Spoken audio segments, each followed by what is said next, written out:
오늘 말씀의 제목은 띠를 띠고 신을 신으라 이런 말씀 제목 가지고 함께 말씀을 나누고자 합니다. 지금 보여지는 모습이 우리 김정욱 장로님께서 설악산 신선대에서 촬영한 사진인데 어떻게 보이시나요? 양벌새 같아요. 천사가 그렇죠. 거의 그 보는 눈이 거의 일치하는 것 같아요. 저는 어떻게 봤냐면 천사와 어린 양으로 봤습니다. 그러나 이것을 이 사진을 얻기까지는 정상에까지 올라야 한다는 거죠. 미리 이런 그림이 있을 때 이런 사진이 나타날 거라고 생각하지는 않았을 겁니다. 장로님께서. 그러나 어떤 목표를 가지고 가셨을 텐데 그 목표의 정상에 도달했을 때에 나타난 현상을 이렇게 담아낸 것입니다. 담아냈을 때 저희들에게 그냥 마음에 딱 닿는 것이 천사와 어린 양이더라고요. 천사와 어린 양이어서 아브라함과 이삭이 생각이 나고 하나님께서 미리 예비하신다는 겁니다. 하나님께 미리 어린 양을 예비하셨다는 것을 뜻하는데 저희들은 오늘 본문의 말씀을 통해서 어떤 과정이 있습니다. 어떤 정상까지 가기 위해서는 우리가 이렇게 아름다운 사진을 보고 있지만 정말 하얗게 아무것도 순백의 그 모습을 통해서 바라보고 있는데 이 사진을 얻기까지는 그 과정이 굉장히 힘들었을 거라는 거죠.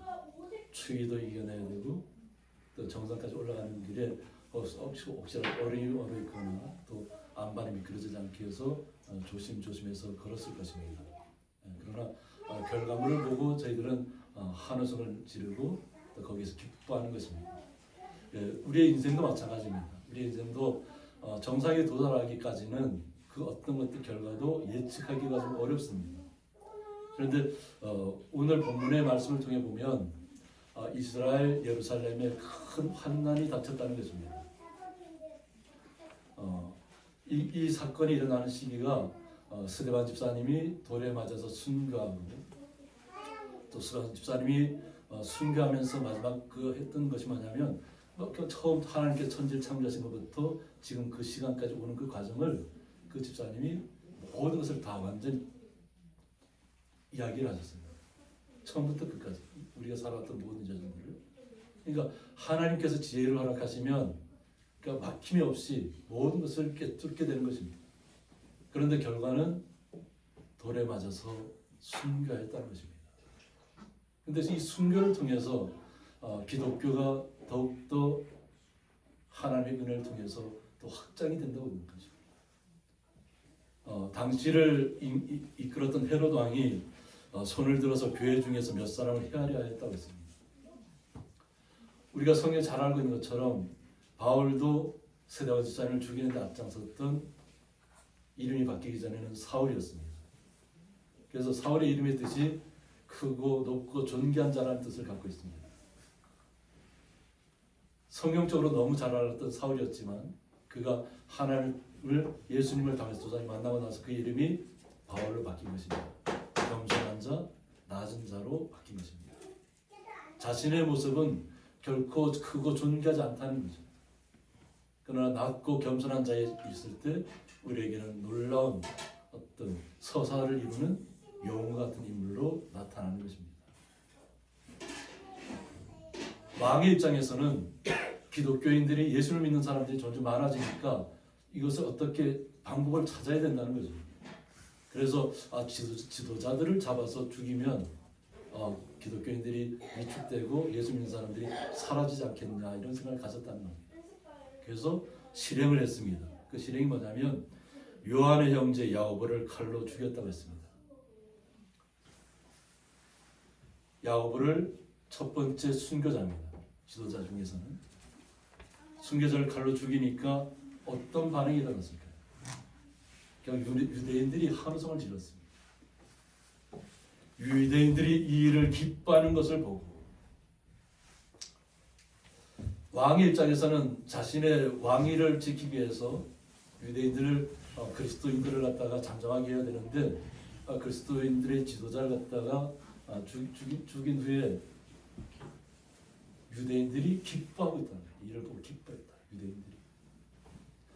놀랍고 자신들은 이거 예루살렘 안에 유대인들이잖아요. 모든 사람들이 다 유대인이잖아요. 근데 유대인들의 입장에서는 예수님을 믿는 사람들을 두려워할 수밖에 없었다는 거죠. 갑자기 뭐 수천 명, 뭐 수만 명의 사람들이 갑자기 예수님을 믿고 돌아오기 시작하니까. 근데 그것이 핍박을 받으면 받을수록 그런 현상들이 계속 일어났다는 겁니다. 그러니까 지도자들을 빨리 없애야 되겠다. 그런 생각을 가졌다는 겁니다. 그런데 보니까 유대인들이 너무 기뻐하는 거예요. 막 잘했다고 막 더 잡아들이라고 다 잡아들여서 없애라. 그래서 보면 우리 크리스찬 중에서 어떤 제자들 중에서는 가장 맏형이 베드로입니다.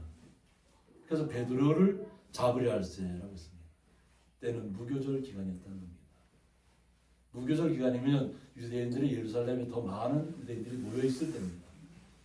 이 무교절은 항상 출애굽할 때를 기억하라는 겁니다. 그 곧 고난의 시기를 겪어내고 그 쓴나물과 먹으면서 아무 의미 없는 아무런 뭐 가미가 되지 않은 빵을 먹으면서 쓴 것을 먹으면서 나왔던 그 시절을 기억하라는 의미에서 무교절을 지냅니다. 그 시간을 한 일주일 동안 이렇게 지내는 것입니다. 그러니까 명절 기간에는 어떻게 할 수가 없다는 거예요. 그는 이제 베드로를 잡았는데 명절 기간 할 수 없으니까 명절 기간이 끝나는 시점을 통해서 야고보처럼 칼로 죽여야 되겠다 이런 생각을 가졌던 것 같아요. 여러분. 그러니까 유대인들도 거기에 굉장히 다 찬성한 것입니다. 유대인들이 뭐 예루살렘에 다 들어오면 다 유대인이라고 봐야 되겠죠. 그래서 잡음에 옥에 가두어 군인 내식에 네패에게 맡겨 지켰다고 했습니다. 그래서 베드로를 잡아서 옥에 가두었습니다. 그리고 그가 도망가지 못하도록 군인 4명씩을 또 네패를 만들어서 철저하게 지켰다고 하는 겁니다. 그래서 6월절 후에 백성 앞에 끌어내고자 하더라. 그래서 무교절 기간을 지내고 6월절 지난 후에 끌어내서 유대인들 앞에서 야고보를 죽인 것처럼 똑같이 죽이려 했다는 것입니다. 그래서 이제 베드로는 옥에 갇혔습니다. 옥에 갇혔고 우리는 옥에 갇혔을 때 믿음의 사람들은 어떤 모습으로 나타나야 되냐면 믿음의 지도자를 위해서 교회는 그를 위하여 간절히 하나님께 기도하더라고 했습니다. 성도 한 분 한 분이 교회입니다. 그래서 두 사람이 모여서 기도하면 그 기도를 반드시 이루어 준다고 했습니다. 합심해서 기도하면. 그것처럼 베드로는 옥에 잡혀서 죽을 날을 기다리고 있지만 그 잡혀 들어간 소식을 아는 교회들은 그를 위하여서 간절히 하나님께 기도하는 시간을 가졌다는 것입니다. 칼을 들고 창을 들고 자신들을 그냥 채운 어떻게 힘으로는 대항할 수 없잖아요. 자신이 무장한 사람 한 사람도 없으니까. 복음의 사람들은 무장하는 사람이 아닙니다. 믿음으로 나가는 사람이기 때문에. 그러나 그들이 창과 칼에 그를 붙잡힐 수밖에 없는 그런 시간을 갖게 됩니다. 그러나 기도의 시간을 갖고 있다는 것이 믿음의 사람들에게 놀라운 하나님의 영광을 보게 하는 줄 믿습니다.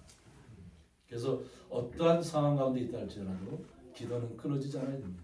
장사님께서도 나라와 민족을 위해서 또 세계 곳곳의 전쟁과 또 공포에 떠는 또 기근에 떠는 또 산불에 그리고 또 추위 모든 것이 얼어붙는 그런 시간을 맞이합니다. 뭐 앞으로 이틀 후면 이제 워싱턴에서 이제 대통령 취임식을 하는데 한파가 예보되어 있어서 취임식을 못해 바깥에서 이렇게 다 모든 사람이 보는 가운데 하는데 이번에는 실내로 옮겼다고 합니다. 워낙 미국의 캘리포니아 쪽은 산불로 그냥 다 들어가고 있지만 그 나머지 지역은 또 이렇게 완전히 뭐 눈이 뭐 1m, 2m씩 넘게 와서 그냥 완전히 다 얼어붙었습니다. 미국이라는 그 넓은 나라가 다 얼어붙어서 도저히 이렇게 바깥에서 할 수 없다 해서 안에서 한다고 그렇게 발표가 났더라고요. 그만큼 우리 곳곳의 시간들, 세계 곳곳을 바라보면 뭐 이스라엘과 하마스는 휴전을 했잖아요. 언제까지 이제 또 다시 어떤 재발될지도 모르지만 일단은 잠정적으로 휴전을 하고 포로 교환을 하기로 했습니다. 그러니까 한 명당 뭐 30명 내지 50명을 이렇게 교환하는 조건으로 이렇게 했다고 하는 것 같은데요. 그래서 아마 여자분들부터 먼저 하기로 했답니다. 그래서 아마 모든 민족이 다 그런 것 같습니다. 여자분들을 먼저 안전한 곳으로 먼저 대피시키는 것, 그것이 조건입니다. 그래서 여자분들은 뭐 포로 잡힌 여자 군인들, 여자분들 먼저 이렇게 그걸 하고 그 다음에는 또 남자가 이렇게 하는 그 순서대로 한꺼번에 하는 게 아니더라고요. 천천히 시간을 두고 하고 있는데 우리 모두가 기도하고 있습니다. 우리 나라만 혼란한 것이 아니고 전 세계가 보면 혼란한 가운데 있습니다. 우리는 기도해야 될 줄 믿고 하나님께서 세계를 지켜주지 않으면 우리 한 사람 한 분 한 분을 교회로서 우리가 기도한 것처럼 우리 한 분 한 분의 기도가 하나님 앞에 상달되어야 될 줄 믿습니다. 헤롯이 잡아내려가는 그 전날 밤에 하나의 큰 특별한 현상들이 나타나게 됩니다. 죽음을 앞두고 있죠. 이제 유월절 기간 따고 무교절 기간도 유월절이 끝나면서 이제 나가면 그 다음 날이면 이제 죽게 되는 그 시간이 되는데 그 전날 밤에 베드로가 두 군인 틈에서 두 쇠사슬에 매어 누워 자고 있었다고 합니다. 그러니까 쇠사슬에 묶어서 또 새 고랑에 이렇게 채워서 움직일 수 없도록 그렇게 한 상태입니다. 그리고 바깥에는 군인들이 파수꾼들이 문 밖에서 옥을 지키고 있었다고 합니다. 4명씩 4패로 곳곳마다 이렇게 다 지키고 있다고 했잖아요. 그런데 거기에 어떤 현상이 나타나는가 하면 호련히 주의 사자가 나타났다고 했습니다. 옥중에 광채가 빛나며 주의 사자가 나타났는데 옥중에 광채가 빛나는 보통 우리가 옥이라고 하면 이스라엘의 예루살렘에 가보면 옥이 어떤 건데 있냐면 지하에 있습니다. 우리 생각하는 것처럼 이렇게 이렇게 눈에 보이게 있는 것이 아니고 지하에다가 이렇게 가두어 놓고 그 위에는 보면 이렇게 동그랗게 이렇게 돼 있어서 위에서 밑을 이렇게 바라보게 돼 있습니다. 그게 보통 한 3층 높이까지 돼 있습니다. 그래서 계단식으로 이렇게 내려가서 예루살렘 가면 옥이 이렇게 준비가 되어 있습니다. 그러니까 빛이 들어가지 못하는 곳이라고 하죠. 그런데 빛이 임하지 못하는 곳에 호련히 옥중에 광채가 임했다는 거예요. 그런데 갑자기 베드로의 옆구리를 갖다가 쳐서 깨웠다는 거예요. 그냥 쇠사슬에 묶여서 모든 것을 보면 체념한 상태잖아요. 이 야고보도 먼저 죽었으니까 자신도 그 다음 날이 밝으면 죽음을 앞두고 있구나 하고 이렇게 있는 상태인데 갑자기 옆구리를 가서 푹 치는 거예요. 잠자다가 어떻게 되겠어요? 깜짝 놀랄 거 아니에요. 깜짝 하들짝 놀랐을 거예요. 했다 보니까 급히 일어나라. 주의 사자가 나타나서 급히 일어나라고 얘기해요. 그래서 이 현상을 보고 베드로가 자신이 그냥 꿈속에서 환상을 보는 것처럼 느꼈다는 거예요. 일어날 수 없는 일이 지금 일어나고 있잖아요. 갑자기 옥에 빛이 들어올 수 없는 것을 환하게 빛이 광채가 빛나면서 주의 사자가 나타났는데 그의 주의 사자가 보통 우리가 영이라고 생각하면 우리가 사람이 만질 수 없잖아요. 그죠? 만질 수 없고 그 영이 어떻게 우리를 칠 수 있겠어요? 근데 주의 사자는 분명하게 우리의 육체의 모습을 나타났다는 거예요. 그리고 와서 옆구리 탁 치고 깨웠다는 거예요. 그리고 일어나라. 급히 일어나라. 그 말을 하자마자 쇠사슬에 묶였던 그 쇠사슬이 그 손에서 벗어졌다. 손으로 되어서 불과한 것이 아닙니다. 일어나라고 하는 그 소리를 듣자마자 자신을 묶었던 쇠사슬이 풀어졌다는 거예요. 그러니까 하나님의 역사는 기도할 때 나타난다는 것입니다. 우리의 기도가 하나님 앞에 잘 상달되지 않는 것처럼 그런 시간들이 느껴질 때가 너무 많잖아요. 그러나 기도는 한마디도 땅에 그냥 떨어지지 않습니다.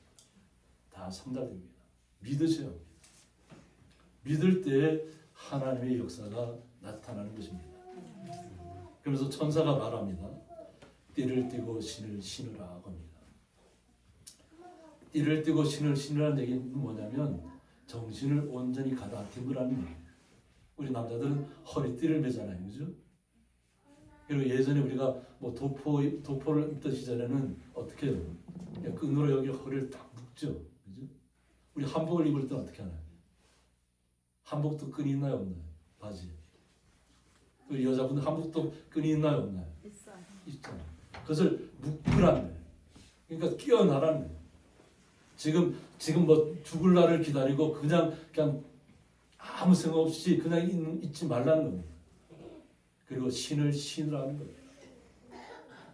이 신은 우리가 어떤 길을 걸어갈 때 우리가 걸어가는 길 속에서 모든 헤쳐나가는 어떤 역할을 합니다. 우리가 맨발을 신고 어디 다닐 수 없잖아요. 그죠? 우리 이 한겨울에 맨발을 신고 막 뛰어다닌다고 하면 사람들이 뭐라 하겠어요? 얼마 못 가서 동상이 걸리고, 그죠? 쓰러질 수밖에 없습니다. 그렇기 때문에 우리가 어떤 길을 떠나고 하나님께서 깨우실 때는 확실하게 말씀으로 우리는 준비해야 될 점 있습니다. 말씀의 신을 신어야 됩니다. 말씀으로 무장하셔야 됩니다. 그리고 흔들리지 마셔야 됩니다. 그리고 베드로가 그 천사가 말하는 대로 띠를 띠고 신을 신었습니다. 무장을 하는 것입니다. 자신 스스로를. 자기를 자신을 새롭게 하고 말씀으로 무장하고 일어섰다는 얘기입니다. 그리고 천사가 또 이럴 때 겉옷을 입고 따라오라고 말합니다. 겉옷을 입으라는 얘기는 뭐냐면 먼 길을 떠날 것을 대비하라는 겁니다.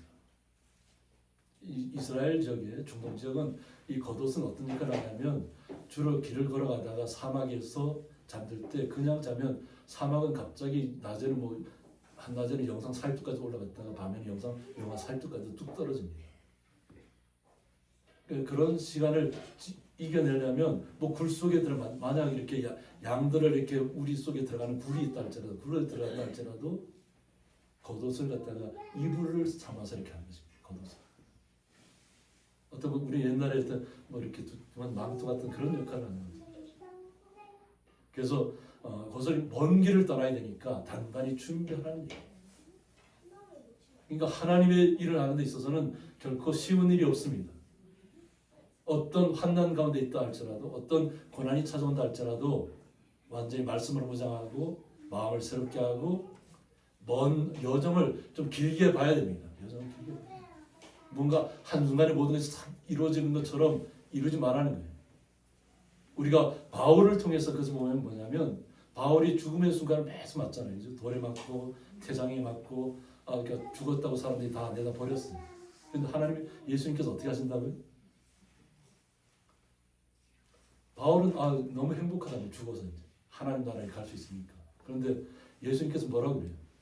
너는 살아있을 때 뭐 많은 그리스도인들이 핍박했기 때문에 더 고통을 받아야 된다는 거예요. 그리스도인이 받았던 그 핍박을 너도 함께 고난을 겪으라는 거예요. 그래서 어떻게 해요? 살려내잖아요.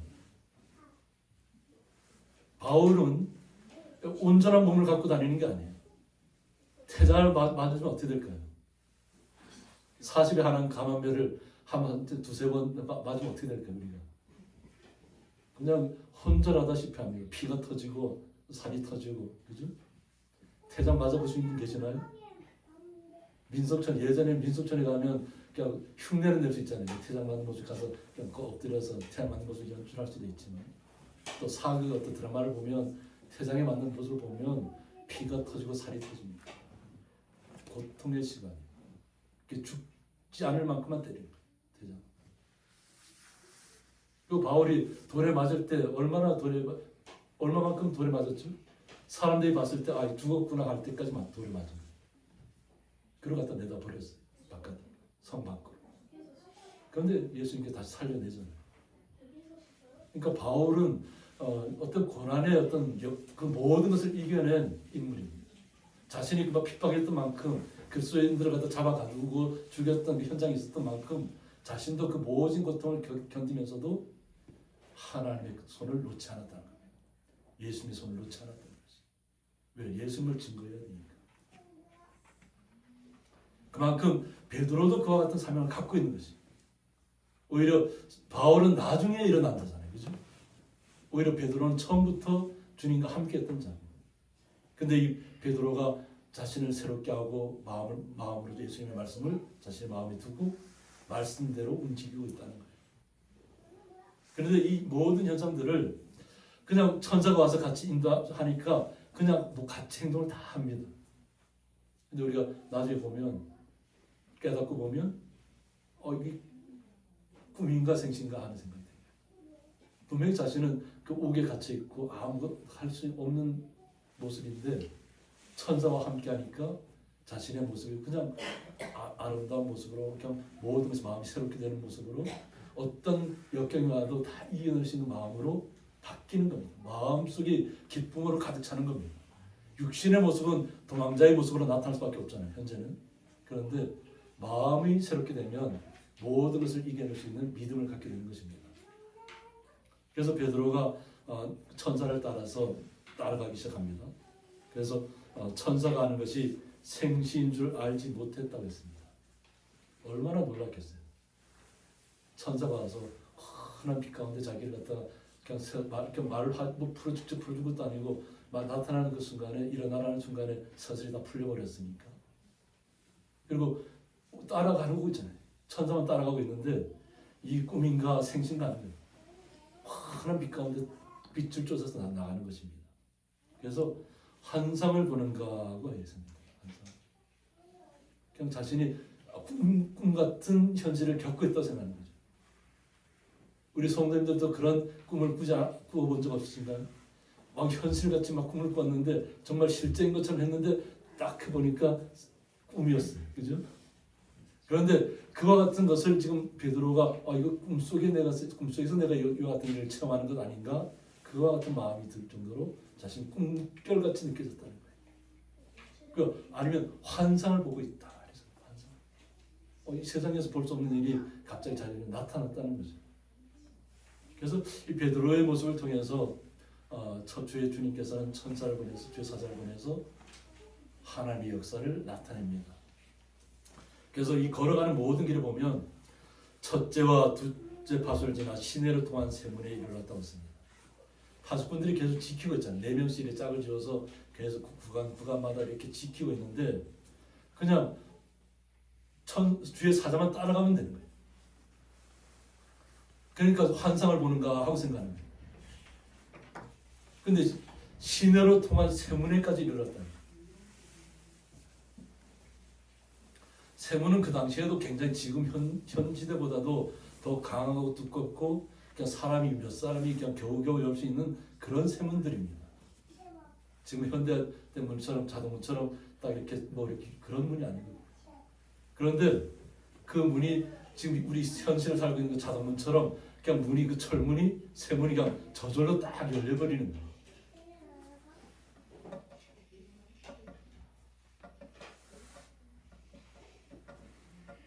예전의 과거가 우리가 현실에 느끼는 자동문처럼 세문이 열리고 있다는 거지.